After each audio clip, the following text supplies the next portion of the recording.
है तो उसके मन पर जो बिंब दिया गया है वह अपने आप में स्थायी रह जाएगा और उसके मन से घृणा या क्रोध अपने आप में समाप्त हो जाएगा। वह उसको चाहने लग जाएगा, उसके प्रति अनुरक्ति पैदा करने लग जाएगा, उसके प्रति चाहत बढ़ जाएगी। इसलिए मन पर जो विचार बिंब प्रेषित किए जाते हैं उसको सम्मोहन विज्ञान कहा जाता है। और फिर सम्मोहन विज्ञानी यदि योग्य हो, अभ्यासरत हो, तो इस मन से भी आगे जो अंतर्मन है, अंतश्चेतना है, इनर कॉन्शियस है, वहां तक उस व्यक्ति को ले जाकर खड़ा कर देता है।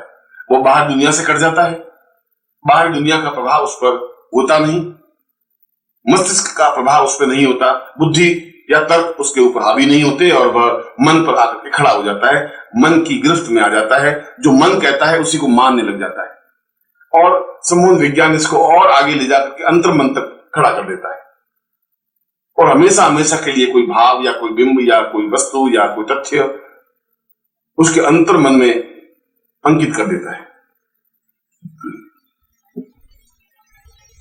और जब ऐसा हो जाता है तो वह हमेशा हमेशा के लिए स्थायी रूप से उसके मन में यह भाव या बिंब स्थापित हो जाता है।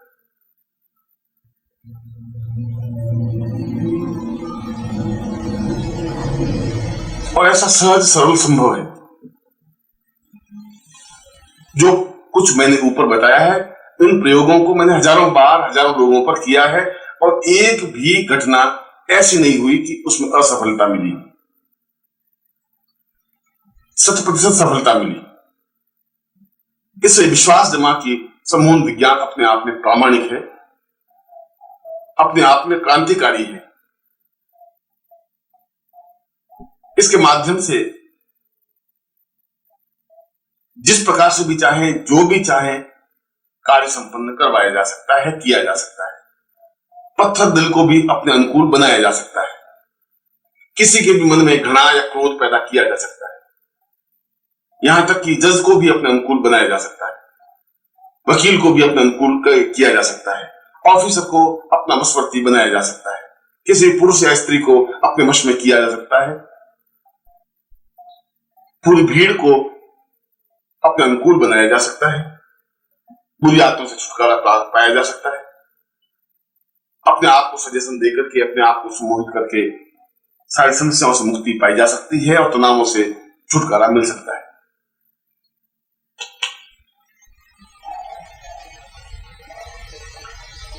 यह सम्मोहन विज्ञान कार्य कैसे करता है, सीखने का क्या प्रकार है, क्या तरीका है।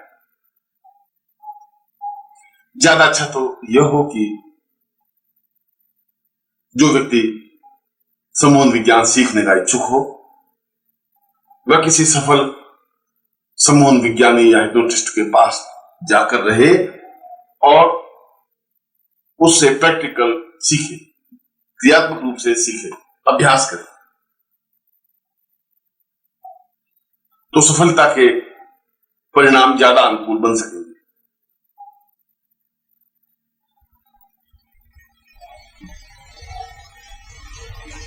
अन्य पुस्तकों के माध्यम से भी इस सम्मोहन विज्ञान को सीखा जा सकता है।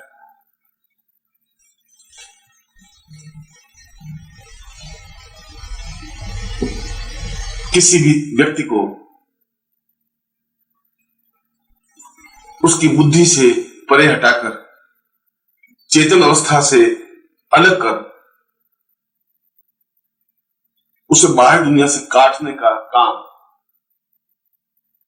नेत्रों के माध्यम से किया जाता है। इसके लिए सम्मोहन विज्ञानी को पहले अपने ऊपर अभ्यास करना चाहिए, सफल सम्मोहन विज्ञानी बनना चाहिए। उसकी आंखों में एक चमक लानी चाहिए, आंखों में तेज लाना चाहिए, एक प्रकाश लाना चाहिए, एक प्रभाव लाना चाहिए, एक ज्योतिपुंज लाना चाहिए। क्योंकि सामने वाले व्यक्ति से हमारा संबंध केवल नेत्रों के माध्यम से ही हो सकता है।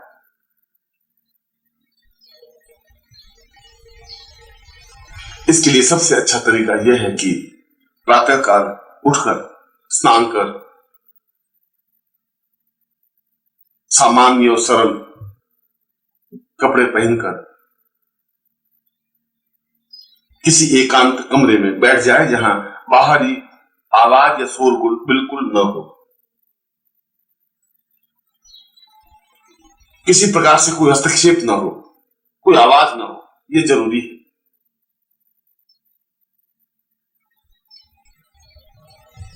कमरे में एक बहुत कम रोशनी का लैंप लगा दें, हल्का सा प्रकाश कमरे में बिखरा हुआ, बहुत हल्का सा, और एक अगरबत्ती लगा दें जिससे कि कमरे का वातावरण सुखकर अनुभव हो। इसके बाद व्यक्ति जमीन पर बैठ जाए। इसके लिए कोई आसन या कोई दिशा निर्धारित नहीं है, जिस तरीके से भी वो आसानी से बैठ सकता है बैठ जाए।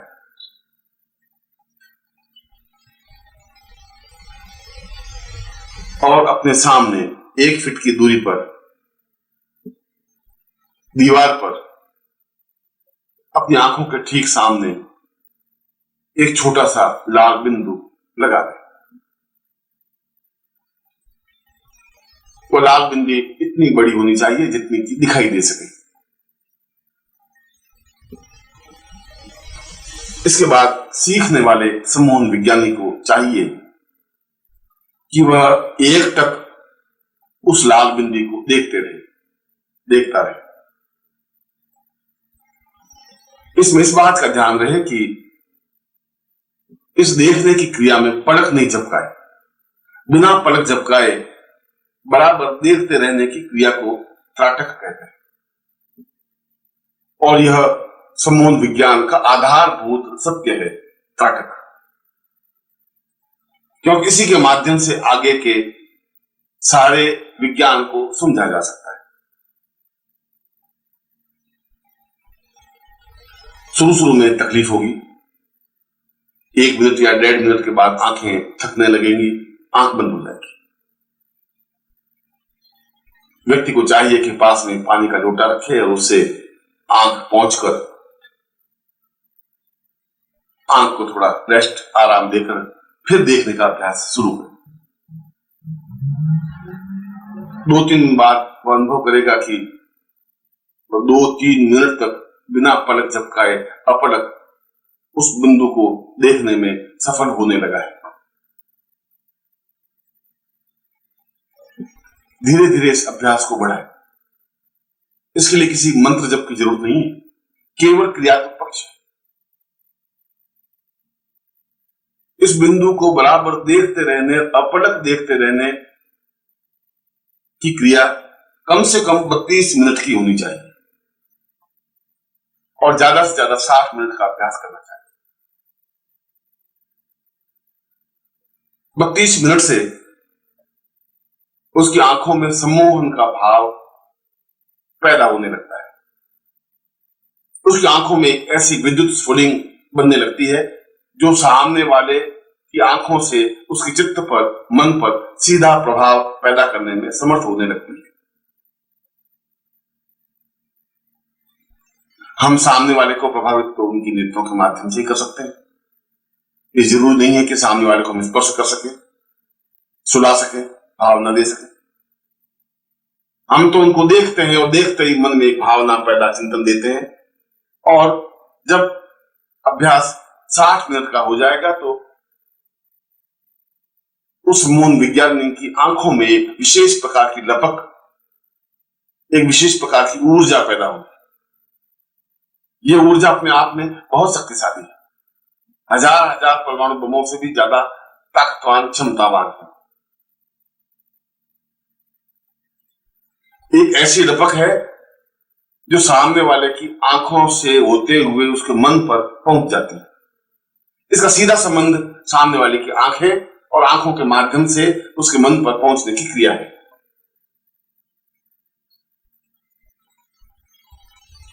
फिर अभ्यास के लिए जब उसका 32 मिनट या 60 मिनट का अभ्यास हो जाए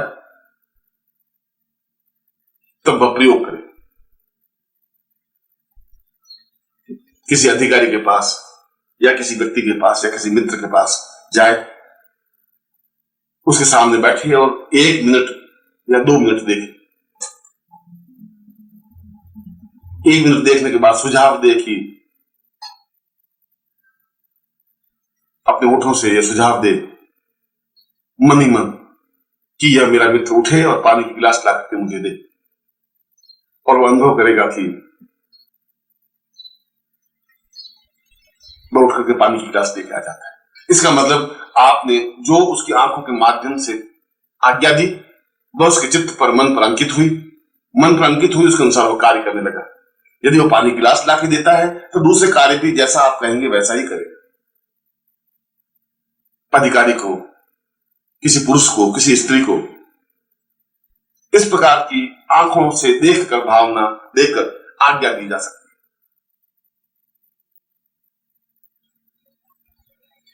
और आप आश्चर्यचकित हो जाएंगे कि आपने जो कुछ मन में आज्ञा दी, आपने मन में जो सोचा, वो आपकी आंखों के माध्यम से उसकी आंखों में पहुंचा, उसकी आंखों से उसके मन पर पहुंचा, मन पर वह विचार अंकित हुआ कि मुझे यह कार्य करना है, और उसी के अनुसार कार्य करने लग जाएगा। आप दूसरा प्रयोग भी कर सकते हैं। भीड़ में जहां सैकड़ों पुरुष या स्त्रियां हों, आप किसी स्त्री या पुरुष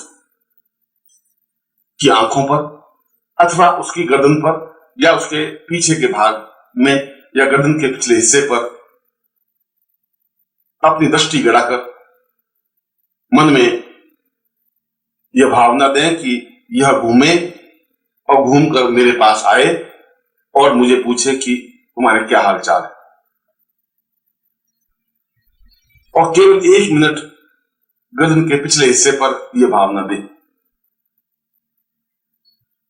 और समूह विज्ञानी यह आश्चर्यचकित रह जाएगा कि वह स्त्री घूमती है, बेचैन हो जाती है इस कार्य को करने के लिए, और वह भीड़ को चीरती हुई सीधे उस व्यक्ति के पास ही पहुंचती है और पूछती है कि आपके क्या हाल चाल है।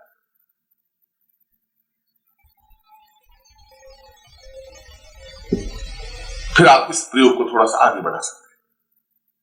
यह तो सामने दिखाई देने वाले पुरुष या स्त्री के बारे में प्रयोग है।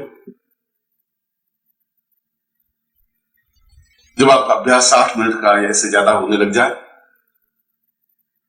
तब आप अपने शहर में ही रहने वाले किसी मित्र का चित्र या बिंब अपनी आंखों के सामने लाएं, और एक टक आप उस मित्र को देखने के बाद आज्ञा दें कि वह मित्र आपको टेलीफोन करे, इसी क्षण टेलीफोन करे, और आप आश्चर्यचकित हो जाएंगे कि उसी क्षण उसका टेलीफोन आता है और वह यह कहता है कि मैं न मालूम क्या हो गया था, मैं तुमसे बात करने के लिए व्याकुल हो रहा था, अभी अभी मेरे मन में इतना आया कि मैं हर हाल में तुम्हारा टेलीफोन करूं, तुमसे बात करूं, और मैं तुम्हें टेलीफोन किया। हालांकि कोई बात तो नहीं थी, मगर फिर भी तुम्हें टेलीफोन करने के लिए विवश होना पड़ा। इससे धारणा बलवती हुई कि आपने जो सुझाव दिया, जो आज्ञा दी, वह उसके मन पर इफेक्ट, प्रभाव पैदा की। कोई जरूरत नहीं कि वह व्यक्ति आपके सामने हो, क्योंकि इसमें दोनों तरीके से प्रयोग किया जा सकता है। वह सामने हो तभी प्रयोग किया जा सकता है, और केवल उसके चित्र पर भी प्रयोग किया जा सकता है। उसका चित्र सामने रखकर, उसकी आंखों में देखकर, ताटक कर उसे आप जो भी आज्ञा देंगे, वह हजारों मील दूर बैठे हुए व्यक्ति के मन पर भी उस आज्ञा का प्रभाव पड़ेगा, और वह यह कार्य करने के लिए विवश हो जाएगा जो आप आज्ञा देंगे, जिस प्रकार की आप आज्ञा देंगे, जो कुछ कहेंगे।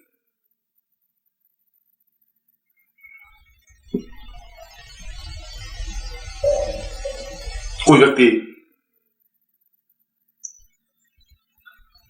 आपके सामने सिगरेट लेकर बैठा है, सिगरेट पी रहा है, आपने एक सेकंड उसकी आंखों की तरफ देखा और मन से आज्ञा दी कि इसी समय पूरी की पूरी सिगरेट उठकर बाहर फेंक देनी है।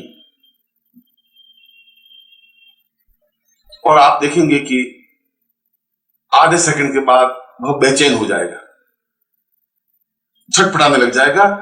ऐसा लगेगा कि जैसे वह अपने नियंत्रण में नहीं है, उठेगा और सिगरेट को बाहर फेंक करके जब आएगा और वापस बैठेगा तो उसको बड़ा आनंद और सुकून सा अनुभव होगा। उस एक क्षण विशेष में क्या हुआ उसको खुद को कुछ पता नहीं कि ऐसा क्यों हुआ, क्यों मुझे सिगरेट फेंकनी पड़ी।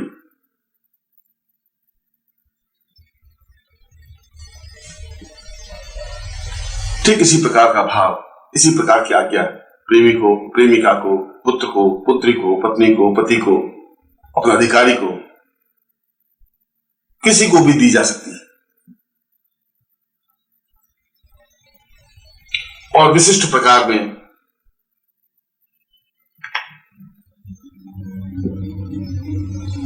किसी व्यक्ति को सम्मोहित करके उसे आप आज्ञा दें कि तुम लेट जाओगे, तो आप देखेंगे कि वह 2 क्षण में ही लेट गया है। आप आज्ञा देंगे कि तुम अपने अंतर्मन में जाओगे, वह अपने अंतर्मन में पहुंच जाता है।